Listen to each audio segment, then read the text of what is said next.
Bienvenidos de nuevo a Money and Markets y vamos a hablar con un buen amigo sobre mercados y sobre el entorno actual, que me parece que su perspectiva siempre es importante y además necesario escuchar.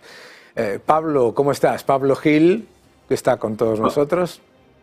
¿Qué tal, Daniel? ¿Cómo estás? Encantado de estar este rato contigo. Bienvenido a Money and Markets, estás en tu casa, Pablo. Pablo Gil es un experto en mercados y una persona que tiene un libro maravilloso que debéis leer todos, es obligatorio, que es cómo prepararte, entre otras cosas, aprendiendo de las crisis pasadas, ¿no? Cuéntanos un poco cómo ves tú la situación actual de mercado. Vemos un mercado que parece inmune a los riesgos que se van acumulando y después, pues, cómo prepararse, ¿no?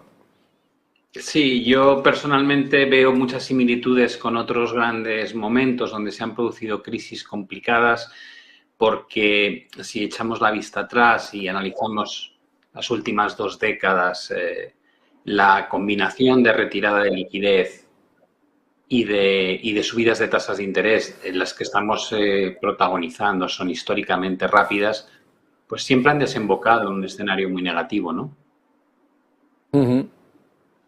Y sí, adelante, por favor. Sí, te iba a decir que, bueno, tenemos esta situación curiosa, ¿no? Donde los bancos centrales mantienen ese discurso de no va a ocurrir nada, pero la realidad es que en Europa ya estamos viviendo una situación de estanflación, ¿no? Donde todavía tenemos inflaciones subyacentes por encima del 4%, y ausencia absoluta de crecimiento económico. Por tanto, tan pronto empecemos a trasladar los efectos que restan de lo que han hecho las políticas monetarias restrictivas durante los próximos trimestres, en Europa probablemente vamos a convivir pues una situación similar a la que ya vive Alemania, ¿no? Que será de crecimiento o crecimiento negativo en términos de PIB, cuando todavía estamos intentando solventar pues la famosa estabilidad de precios en torno al 2% que defiende Christine Lagarde. Y Pablo, una de las cosas que se repite una y otra vez en el argumentario de los operadores de mercado es, sí, Pablo Gil, Daniel Lacalle, otra gente, tal, Pablo tiene razón, pero no te preocupes porque si la cosa se pone mal, va a venir el Banco Central de nuevo con el gas de la risa monetario y nos va a solucionar todo. ¿Tú qué les dirías a ellos? Bueno, yo creo que los bancos centrales han aprendido una lección a las bravas, ¿no? De lo que han estado haciendo durante la última década. Si bien es cierto que cuando surgen las crisis tiene sentido el apoyar a la economía con políticas monetarias expansivas, la realidad es que hemos estado haciendo eso cuando no hacía falta. Hemos visto cómo desde el año 2015 el BCE mantenía programas de quantitative easing, ¿no? De estilo de la APP, cuando la economía estaba creciendo a tasas por encima del 2%, incluso rozamos crecimientos del 3%, y ahí teníamos al Banco Central Europeo comprando bonos de forma masiva, lo cual no tenía ni pies ni cabeza, generando bolsas de casi 18 billones de bonos en rentabilidades negativas que invitaban al endeudamiento en lugar de a la disciplina fiscal. Yo creo que les ha explotado el problema de la inflación en la cara, han tomado un poquito cuenta de que jugar con fuego a veces es peligroso, y si bien es cierto que cuando te planteas qué va a pasar si el mercado entra en una recesión profunda de nuevo, por supuesto que va a haber relajación monetaria, pero la pregunta es hasta qué medida realmente va a ser justificable volver a lo que teníamos. Yo creo que no, yo creo que un entorno de tipos cero, un QE ilimitado, es algo que se va a mirar con otros ojos a partir de ahora. Entonces sí tendremos ayuda, pero no sé si va a ser una ayuda a fondo perdido como la que hemos visto en anteriores crisis, y eso podría hacer que la salida de la crisis sea más lenta de lo que la gente cree.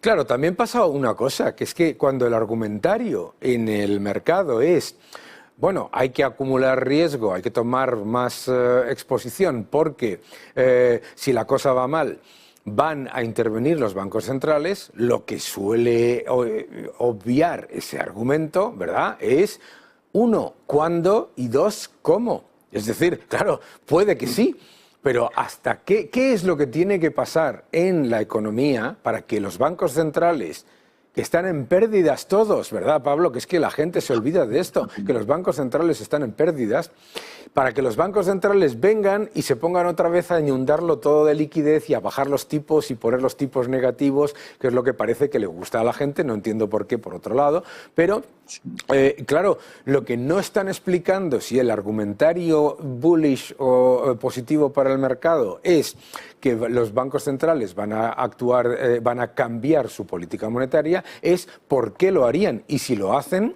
es porque habría una enorme caída en la demanda agregada, que sería una depresión del sector privado, y por lo tanto te puedes pasar varios meses de malas noticias económicas antes de que los bancos centrales decidan revertir su política, ¿no? Sí, Daniel, yo creo que has mencionado como 3 puntos clave, ¿no? en esta frase. El primer punto fundamental es, nos han llevado a la no gestión del riesgo, ¿no? Han creado una cultura durante 15 años de el riesgo lo gestionan ellos por nosotros, tú no te preocupes de cuál no mal que esté la situación, tú compra que yo te voy a solucionar el problema. Esa es la primera. El segundo aspecto, que es muy curioso, es la incultura financiera de todos aquellos que creen que cuando se bajan los tipos de interés la bolsa sube. Eso es. 2008 es un ejemplo increíble, ¿no? De 5,25 los tipos de interés en Estados Unidos al 0 y el S&P baja un 58%.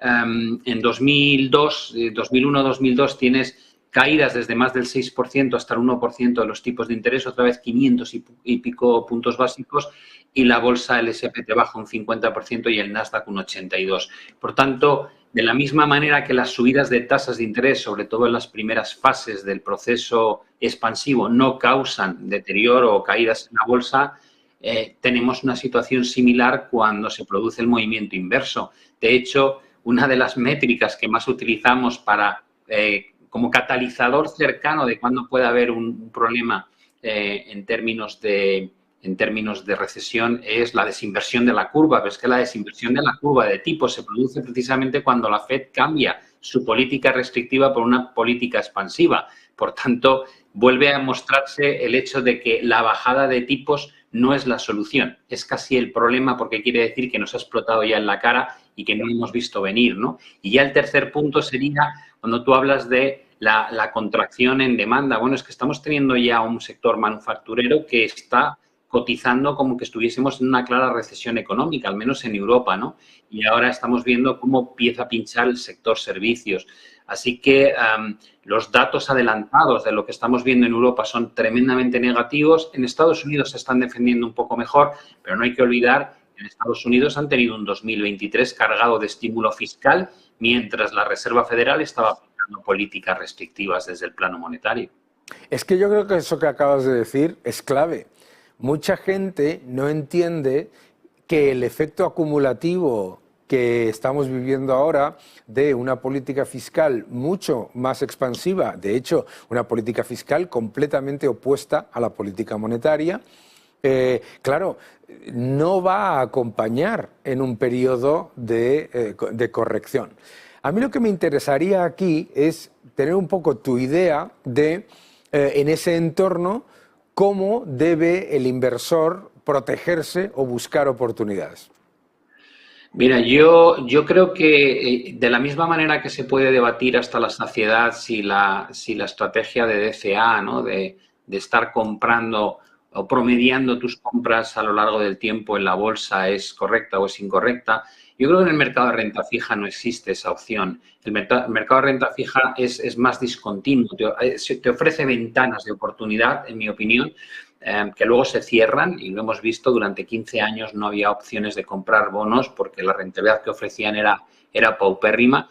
Entonces, para mí, la posibilidad en un momento dado de empezar a poner en cartera inversiones con un perfil de riesgo más bajo en renta fija, con rentabilidades del entorno del 4% o superior, me parece muy interesante. Hay mucha gente que te dice, ya, pero es que pueden seguir subiendo los tipos de interés. Digo, ya, pero es que cuanto más suban los tipos de interés, más aumenta la probabilidad de una recesión profunda. lo cual va a hacer que luego se revierta ese movimiento marginal último que pueda quedar de subidas de tipos a la baja. Cuando haya una recesión, la inflación no va a ser un problema. Yo creo que va a remitir de forma muy rápida porque no va a haber demanda, ¿no?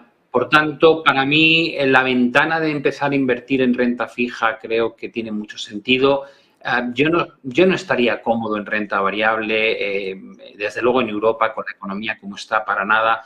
En Estados Unidos creo que está el índice tremendamente distorsionado por lo que hacen 7 grandes valores, los 7 magníficos que llaman ahora, ¿no? Con lo cual, yo creo que tendría poca exposición a bolsa a la espera de ver lo que ocurre en 2024 con la economía americana. Yo creo que la europea ya está sentenciada.